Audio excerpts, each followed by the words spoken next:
Bonjour à tous, donc dernière vidéo consacrée à l'idéologie des régimes totalitaires. Alors l'idéologie, ça va être quelque chose de très important, en fait ça va être le cœur du régime totalitaire. On a déjà vu qu'il y avait de la propagande, que la propagande allait les mettre en... chercher à convaincre le peuple de l'idéologie en question, et c'est ce qui va vraiment différencier un régime totalitaire d'une dictature classique, puisque l'idéologie, elle est censée déboucher sur ce qu'on appelle la fondation d'un homme nouveau, la transformation de la société. C'est grâce à l'idéologie que le régime totalitaire espère transformer la société, alors de deux façons qui vont être radicalement opposées, suivant que vous prenez l'idéologie communiste ou l'idéologie nazie. Mais l'idée, c'est que, en fait, dans chaque régime totalitaire, la base, l'homme, l'individu, l'être humain en tant que tel n'existe pas. Ce qui compte, c'est la masse, c'est le groupe.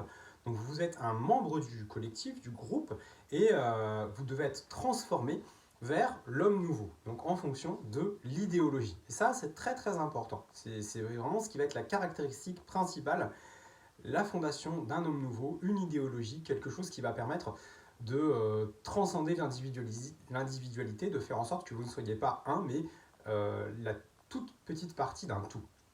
Alors on a deux idéologies qui vont être très très différentes en fonction qu'on est du côté fasciste, du côté des nazis ou du côté communiste.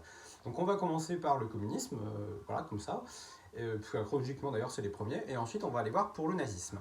Donc déjà, dans l'idéologie communiste, alors on a une idéologie qui est basée sur la pensée de Karl Marx et d'Hegel, vous avez le manifeste du Parti communiste, et pas que. En fait on parle de marxisme-léninisme parce que Lénine va rajouter des choses.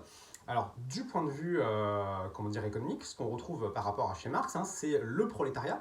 Donc on va avoir la nationalisation des moyens de production, la propriété privée en URSS n'existe pas. Tout, absolument tout appartient à l'État, vous travaillez pour l'État, tout le monde est fonctionnaire, on dirait chez nous. Et il n'y a pas de concept de marché, de choses comme ça n'existe pas. Il y a des plans quinquennaux, ça veut dire que tous les 5 ans, l'État va fixer un objectif de production à atteindre, et vous allez vous efforcer de suivre l'objectif qui va être fixé par l'État. Donc on verra avec les exemples qu'on a en cours, c'est quelque chose qui marche entre pas trop et pas du tout. Ça va développer la grande famine en Ukraine. Et alors il y a l'industrialisation qui, elle, fonctionne plutôt bien. La production d'acier, de matériel d'industrie lourde augmente en URSS, mais c'est au détriment des biens de consommation courante qui, eux, n'augmentent pas du tout. Et de la production alimentaire aussi, qui, elle, diminue.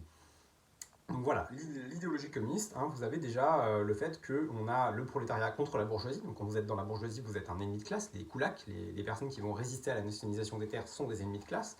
Quand on vous accuse d'être un ennemi, que vous êtes arrêté par le KGB, on va vous accuser de dérive bourgeoise, on va vous accuser d'être contre la collectivisation des terres, donc de vouloir accaparer, de vouloir rétablir une propriété privée.